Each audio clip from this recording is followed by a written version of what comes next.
MLA Komatireddy Rajagopal Reddy వ్యవహారం కాంగ్రెస్ పార్టీలో మరింత ముదురుతా ఉందని చెప్పుకోవచ్చు. తాజాగా ఆయన రాష్ట్ర నాయకత్వాన్ని టార్గెట్ చేస్తూ ఏదైతే వ్యాఖ్యలు చేశారో ఇప్పుడు పార్టీలో చర్చనీయాంశంగా మారింది. మరోవైపు అవే వ్యాఖ్యలు ప్రతిపక్షాలకు కొత్త అస్త్రాన్ని ఇచ్చినట్టుగా కనపడతా ఉంది.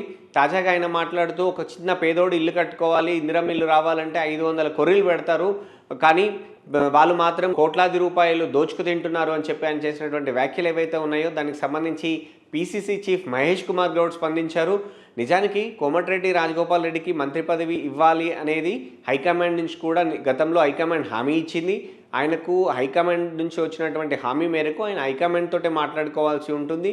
రాష్ట్ర నాయకత్వం ఇప్పటికైతే దానికి సంబంధించి ఎలాంటి ఒక హామీ ఇవ్వలేదు. కానీ ఆయన నాకు మంచి మిత్రుడు, ఆయన ఏమన్నా విషయాలు ఉంటే కూడా పార్టీ హైకమాండ్తో మాట్లాడుకుంటారు అని చెప్పడం చూస్తూ ఉంటే తనకు మంత్రి పదవి కావాలి అని చాలా రోజులుగా రాజగోపాల్ రెడ్డి ఎప్పటికప్పుడు తన ఏవైతే ఈ గతంలో ఇచ్చిన హామీని గుర్తు చేస్తూనే ఉన్నారు. అది నెరవేరకపోయిన ప్రతిసారి, ఆయన అసంతృప్తిలో ఉన్న ప్రతిసారి ప్రభుత్వంపై డైరెక్ట్గానే విమర్శలు చేస్తూ ఉన్నటువంటి పరిస్థితి. ఈ పరిస్థితుల్లో పార్టీ హైకమాండ్ చూసుకుంటుంది అని చెప్తూనే ఆయన్ని కంట్రోల్ చేయడానికి మేము పార్టీ క్రమశిక్షణ కమిటీయో లేకపోతే పీసీసీ చీఫ్గా తానో ఒక అడుగు ముందుకేసి తనతో మాట్లాడతాము అని అయితే మాత్రం చాలా క్లారిటీగా చెప్పలేకపోయారు మహేష్ కుమార్ గౌడ్. సో దీన్ని బట్టి ఎమ్మెల్యే రాజగోపాల్ రెడ్డి వ్యవహారం తన పరిధిలో దాటిపోయింది, అది హైకమాండ్ పరిధిలోనే ఉంది అని అయితే ఒప్పుకున్నట్టుగా కనపడుతోంది.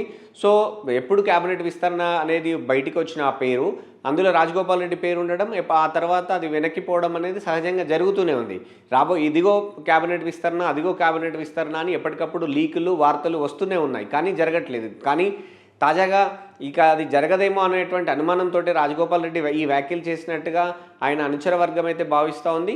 కానీ మహేష్ కుమార్ గౌడ్ పార్టీ పెద్దగా ఆయనతో మాట్లాడతాను, లేకపోతే ఇలాంటి వ్యాఖ్యలు బహిరంగంగా సరికాదు అని చెప్పడం మానేసి అవును హైకమాండ్ ఆయనకి హామీ ఇచ్చింది, ఆయన హైకమాండ్ తోటే మాట్లాడుకోవాలి అని చెప్పడం చూస్తూ ఉంటే మహేష్ కుమార్ గౌడ్ కూడా చేతులెత్తేసినట్టుగా చాలా స్పష్టంగా కనపడుతూ ఉంది. అయితే గత కొంతకాలంగా ఇటు రేవంత్ రెడ్డి అటు మహేష్ కుమార్ గౌడ్ మధ్య కూడా గ్యాప్ ఉందన్నటువంటి వార్తల నేపథ్యంలో సీఎం రేవంత్గా రాజగోపాల్ రెడ్డి వ్యాఖ్యలు చేస్తే మహేష్ కుమార్ గౌడ్ తన పరిధిలో కాదు అని చెప్పుకోవడం చూస్తూ ఉంటే ఆ గ్యాప్ నిజమేనేమో అన్నటువంటి అనుమానాలు అయితే మరింత బలపడుతున్నాయి.